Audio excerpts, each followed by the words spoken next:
Honoráveis ouvintes, sejam muito bem-vindos a mais um episódio do Extramuros. Sou Washington Clark dos Santos, seu anfitrião. No conteúdo de hoje, na sequência da série Questões Raciais na Segurança Pública e na Justiça Criminal no Brasil, publico a segunda parte da conversa com a pesquisadora Jaqueline Signoretto, que liderou um estudo fundamental com foco no policiamento ostensivo em cidades de Minas Gerais e São Paulo, sobre as disparidades no tratamento policial entre negros e não negros.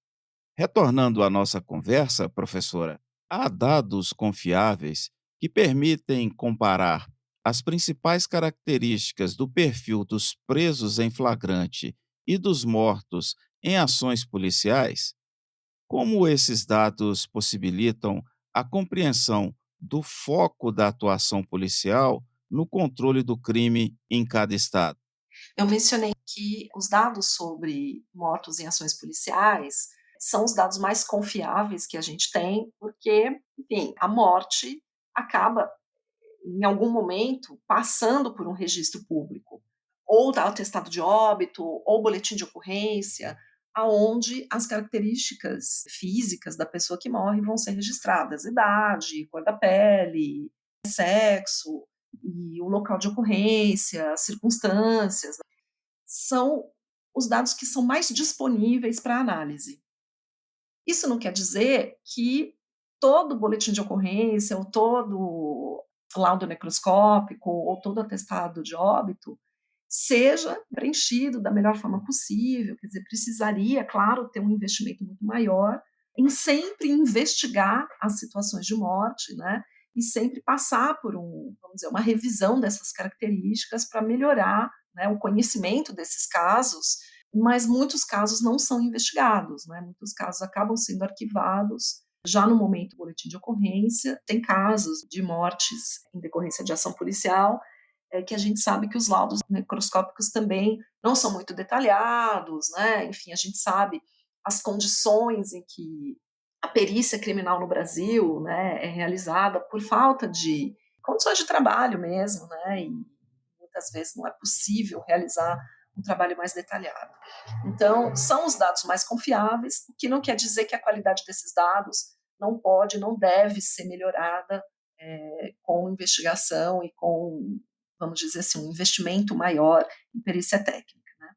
No caso dos presos em flagrante, a gente tem estados que têm um bom registro das características dos presos em flagrante, e também é um mecanismo, vamos dizer assim, de estudo da ação policial, porque, em geral, no auto de prisão em flagrante também vai ter bastante características sobre a pessoa que foi presa, sobre as circunstâncias da prisão, mas nem todos os estados têm dados confiáveis sobre prisões em flagrante. Então, a gente tem São Paulo, Rio de Janeiro e Minas Gerais, produzem dados, né, e publicam sistematicamente esses dados nos seus sites da Secretaria de Segurança Pública. Mas nem todos os estados produzem esses dados. Né?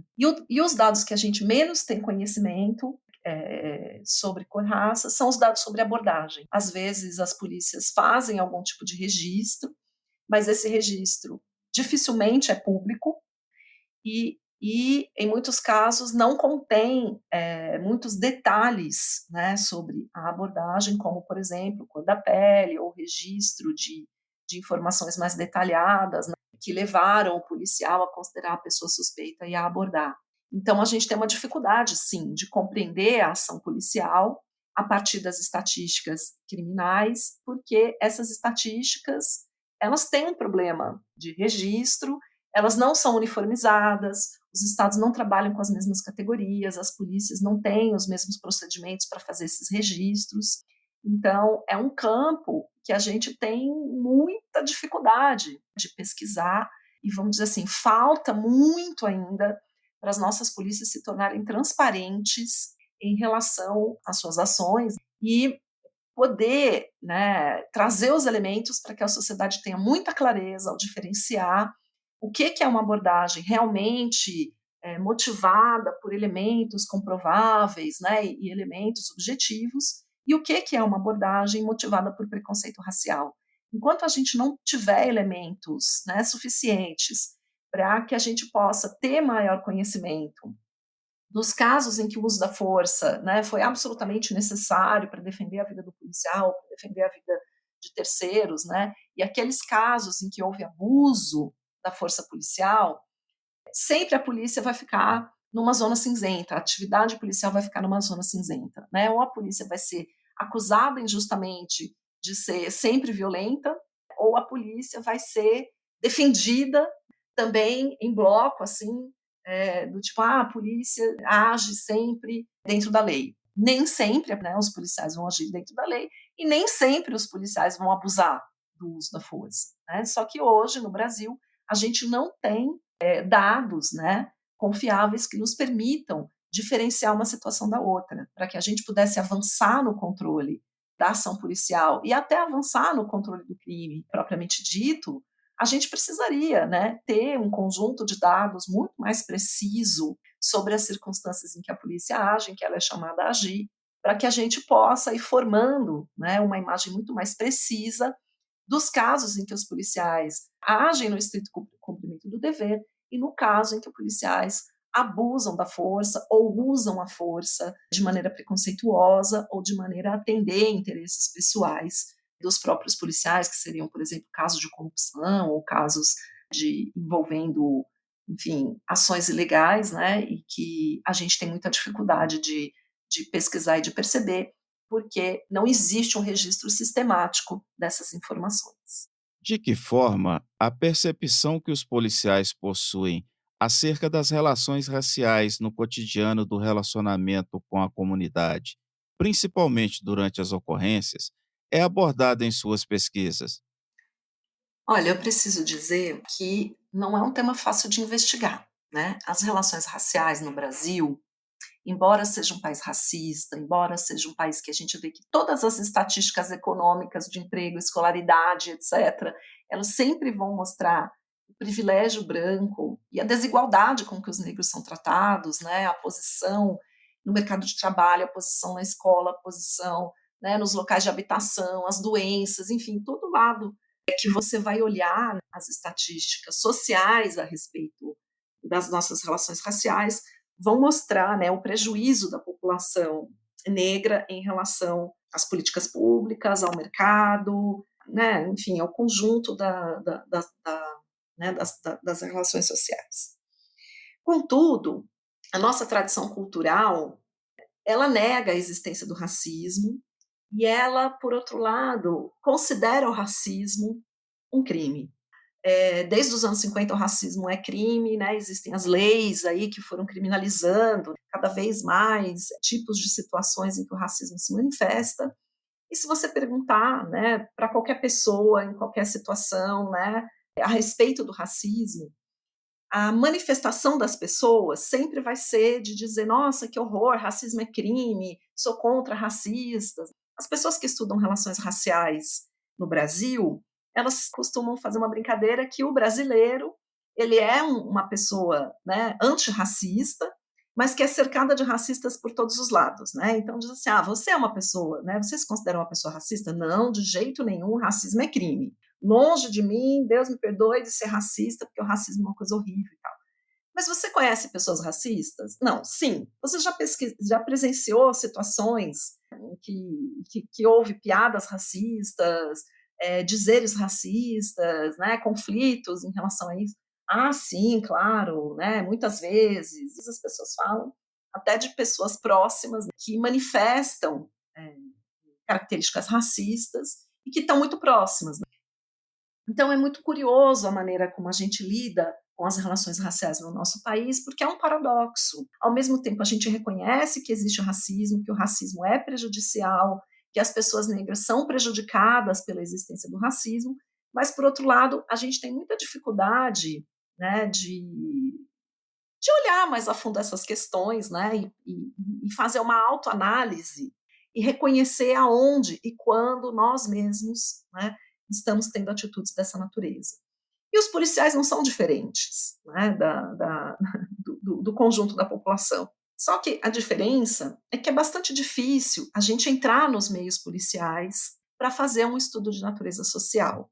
A escola é muito mais permeável à pesquisa, o setor de saúde é muito mais permeável à pesquisa, e infelizmente hoje a gente ainda encontra muita resistência a fazer pesquisa nos meios policiais, né? Você precisa de muitas autorizações, existem sempre muitas barreiras de acesso nas organizações policiais, principalmente nas organizações militares, né? Existe um grande controle, uma tentativa de controlar a imagem que as corporações querem passar de si mesmas, né? Então, por isso elas não gostam muito de autorizar os pesquisadores, né, a fazerem pesquisa nas organizações policiais.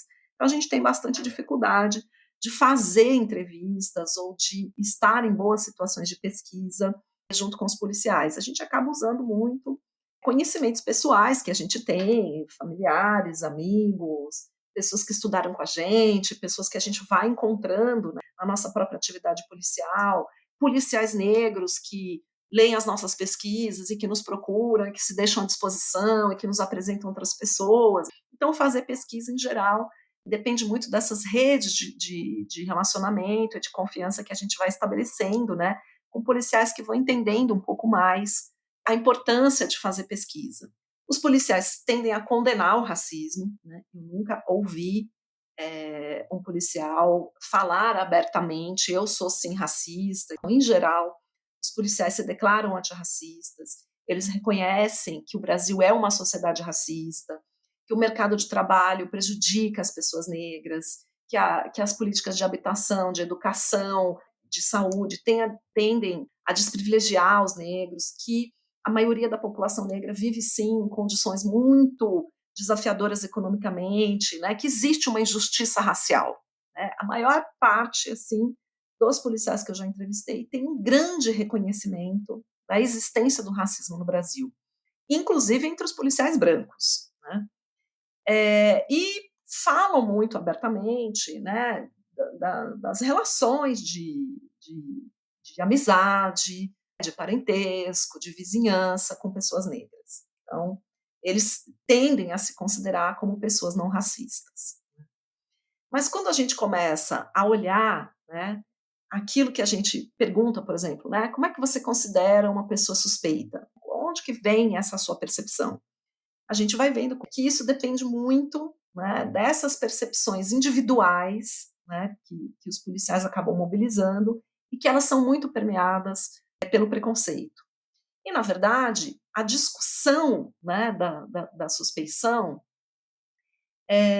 ela não entra na atividade das polícias, né, ela não, né, existem poucos cursos que tratam sobre isso, no dia a dia, né, dos batalhões, das companhias, isso é um assunto muito pouco discutido. Eles não discutem muito, né, os resultados da sua própria ação. Olha, tá vendo? Quando a gente fez aquela operação assim, assim, assim, a gente prendeu muito mais pessoas negras do que brancas. Por que será que isso aconteceu? Não existe um debate, não existe um feedback, um retorno sobre a própria ação policial em relação a isso. Então, por mais que os policiais se considerem pessoas não racistas, e muitos deles realmente são, eles acabam sendo envolvidos num mecanismo de trabalho que vai levar à produção dessas diferenças ali no resultado final, né? Então é o que a gente chama de racismo institucional. Ele não depende da percepção do policial, ele depende de uma forma de organizar o trabalho que acaba tendo a suspeição de pessoas negras como um método, como um procedimento não problematizado pelas organizações. A gente vai encontrar uma grande proporção de policiais que são negros, alguns que têm um letramento racial bastante desenvolvido, né, que viveram em comunidades negras, em famílias negras, né, e que tiveram a percepção de entrar em contato, né, com o discurso antirracista e com a luta negra, mas que na hora que eles vão assumir o seu posto de trabalho, eles vão acabar tendo que lançar mão de procedimentos para executar o seu trabalho, que lá no final da ponta vão recair em abordar mais pessoas negras, prender mais pessoas negras, né, e usar a força numa proporção maior, né, com pessoas negras do que com pessoas brancas. Como os policiais se posicionam diante das acusações públicas de racismo institucional nas organizações policiais e como justificam as disparidades no tratamento e uso da força em relação a negros e a não negros na prática cotidiana do policiamento? Olha, a maior parte dos policiais sente uma dor muito grande em relação a essa acusação pública do racismo institucional das polícias, né. É um tema super espinhoso, né, nenhum policial gosta de estar nessa posição, nenhum policial gosta de falar muito sobre esse tema, é uma coisa que cai mal, né, porque por um lado eu acho que eles têm a percepção de que, enfim, isso acontece, mas por outro lado, eles não enxergam, né, como que a atitude individual deles contribui para esse resultado. A grande tendência é dizer: "Não, de jeito nenhum a polícia não é racista". E uma das grandes justificativas que eu já ouvi para defender esse caráter não racista da polícia é o fato de que a polícia é um empregador de trabalhadores negros, e que isso é um dos efeitos, inclusive, do racismo no mercado de trabalho, porque, a polícia, por ser concurso público, né, mas também por ser uma profissão arriscada, uma profissão difícil, uma profissão, né, que exige muito, que envolve riscos, né, enfim, pessoas brancas vão menos para essas profissões, né, e principalmente quando a gente está trabalhando com a base dessas profissões. A gente vai ver que tem mais brancos proporcionalmente no topo dessas carreiras, né, os oficiais, os delegados, aqueles que têm curso superior, tem uma tendência maior, né, maior proporção de pessoas brancas no topo das organizações policiais. Então, dentro das próprias organizações, a gente vai vendo esse mecanismo, né, que existem nas organizações da sociedade brasileira como um todo. Na universidade é assim, nas empresas privadas é assim, em todo lado onde você for ver as situações de mercado de trabalho, os negros estão nas piores posições e os brancos ocupam as melhores posições. Isso é assim também nas organizações policiais. Em geral, os policiais justificam, né, essa característica do racismo institucional, ou comparando a polícia com outras organizações, né, e dizendo, ai, mas olha, a polícia tem uma representatividade negra muito maior do que a magistratura, por exemplo. Então tem muito mais racismo institucional no poder judiciário do que nas polícias. Não é mentira, é verdade. Né? No Ministério Público, praticamente não tem pessoas negras, né, se você olhar a fotografia lá dos desembargadores do Tribunal de Justiça do Estado de São Paulo, você vai ver que existe só pessoas brancas naquela fotografia e poucas são mulheres. Então é claro que as nossas organizações, estatais, as organizações de poder, de prestígio no Brasil, elas têm esse recorte racial na sua composição, que é muito importante. A universidade vivenciou esse racismo institucional durante muitos anos. Na UFSCar tem um programa de ação afirmativa que já tem 16 anos. Então, hoje na UFSCar, nós já formamos doutores, né, na primeira turma que ingressou na graduação por ações afirmativas. Eu já orientei pessoas negras, pessoas periféricas que ingressaram na graduação em ciências sociais pelas ações afirmativas e já se formaram doutores. Mesmo dentro das universidades, isso é um problema. Os estudantes que vêm de famílias negras, famílias pobres em geral, têm muito mais dificuldade de permanecer, né, só estudando, eles têm muito mais dificuldade de ingressar na pós-graduação, embora também a pós-graduação tenha hoje na UFSCar, em muitas universidades federais, também cotas para pessoas negras. Mas mesmo assim, a gente vai encontrar mais pessoas brancas cursando a pós-graduação do que pessoas negras, mesmo com as ações afirmativas, né, que aumentaram essa proporção. Para quem precisa contribuir, né, nas suas famílias, é mais difícil se dedicar aos estudos, né, e isso acontece também dentro das polícias. Então, os policiais tendem a se comparar com outras organizações e perceber, bom, mas vocês estão acusando o racismo na polícia, mas olha em outras organizações, quantos médicos negros você conhece, quantos dentistas negros você conhece, essa diferença de tratamento de negros e não negros, ela não é só da polícia em relação à sociedade, ela acontece também no tratamento do trabalhador negro, que muitas vezes encontra na polícia um campo de trabalho que está bloqueado em outras profissões. Então, isso dificulta o policial reconhecer a polícia como uma organização onde o racismo institucional está presente. Sempre tem esses dois lados. O empregador mais justo racialmente, por oposição a os mecanismos de uso da força, né, e as formas de organizar o trabalho policial que tem lá na ponta resultados de tratamento diferencial entre os grupos raciais.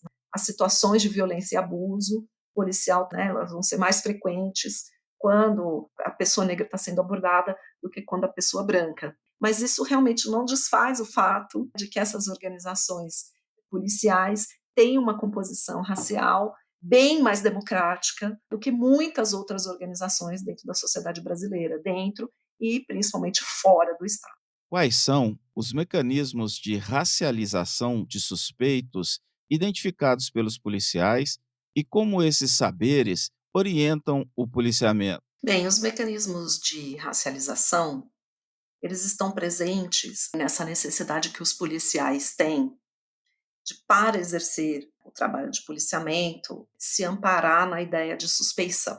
E a questão da suspeição, ela não está, né, regulamentada em lugar nenhum, ela não está nos códigos, ela não está nos manuais, ela não está escrita em lugar nenhum, e ela é deixada muito para um conhecimento individual, pessoal do policial, aonde então os preconceitos sociais, as imagens sociais do negro como perigoso, do negro como mal encarado, do negro como mais propenso ao crime, enfim, essas coisas, né, que circulam na nossa cultura, elas acabam afetando, né, a percepção do policial no cotidiano, embora os policiais sempre reforcem que eles não olham a cor da pele. Embora, quando a gente contrasta isso com as estatísticas de atividade policial, a gente vai ver, né, que as pessoas negras são muito mais suscetíveis à abordagem policial, prisão em flagrante e mesmo as ocorrências de violência do que pessoas brancas. Então, se eles não olham a cor da pele, né, como que pode? Isso tudo está concentrado muito mais em pessoas negras do que brancas. Então, na verdade, talvez haja aí a intervenção de características não refletidas, né, de raciocínios inconscientes que os policiais acabam realizando na sua atividade policial. E esses raciocínios, muitas vezes, eles deixam entrever que essas características de racialização elas estão pesando. O mecanismo que eles têm, a ferramenta que eles têm para poder produzir esse trabalho de suspeição é o olhar, né? E eles olham, né, o corpo das pessoas em situações onde eles não têm muito tempo de estudar as características, de estudar a situação, né, de conhecer melhor o lugar, o contexto em que eles vão intervir. Então, as mensagens que vêm do corpo das pessoas que, né, eles estão lidando ali na rua, né, elas são mensagens muito importantes, né, e elas não estão contrapostas e nem contextualizadas em outros conhecimentos que eles vão receber, por exemplo, para poder balizar melhor a sua ação naquele momento. Não existe uma discussão mais aprofundada, né, sobre como é o bairro que a gente vai entrar, como é o tipo de ocorrência que a gente vai intervir. O policial ele está muito jogado na situação ali, né, com poucas ferramentas, com poucas informações, né, adicionais para que ele consiga balizar a ação dele. Então, de um lado, isso é uma atividade extremamente estressante, né, e a gente vai encontrar nos trabalhadores policiais uns níveis bastante elevados de estresse, né, que vão se apresentar até no autoextermínio, e de outro lado, acaba deixando essa atividade muito permeável, né, aos preconceitos sociais. Os policiais falam muito, muito, muito, muito, né, que eles observam a vestimenta, né. Então, o tipo de vestimenta que as pessoas estão usando, né, então, determinados tipos de roupa que são, né, próprias dos segmentos de cultura negra. Eles falam de, por exemplo, baile funk, situação de baile funk, de eventos de hip hop, etc, né, isso são coisas que a gente vai percebendo que, na verdade, né, são contextos de cultura negra, né, são os das culturas periféricas, né, onde há a cultura negra, né, tem um enraizamento muito grande e que são manifestações culturais de um lado, né, e que soam aos olhos dos policiais como situações propícias ao crime, como pessoas que não têm respeito à lei, como pessoas que não gostam da polícia.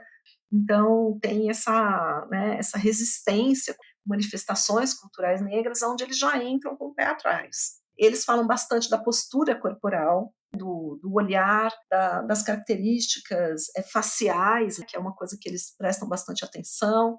Então, às vezes é porque passou com o olhar baixo, às vezes é porque encarou, às vezes é porque desviou o olhar, e a gente vai acabar percebendo que muitas vezes esses procedimentos de evitação da polícia, eles acabam sendo mais frequentes entre a população que mais sofre com as atitudes discriminatórias da polícia. Então, claro que as pessoas negras, elas têm uma resistência aos encontros com a polícia no dia a dia, porque elas têm essas histórias na família, na vida, no grupo de amigos, né, nos jornais, todos os dias, de situações em que pessoas negras foram tratadas com brutalidade e a preocupação que as famílias negras têm com a segurança dos seus filhos nas situações de abordagem policial. Quanto mais uma pessoa evita o contato com a polícia, e às vezes por causa dessa história das famílias negras, né, mais isso é considerado uma atitude suspeita por parte do policial.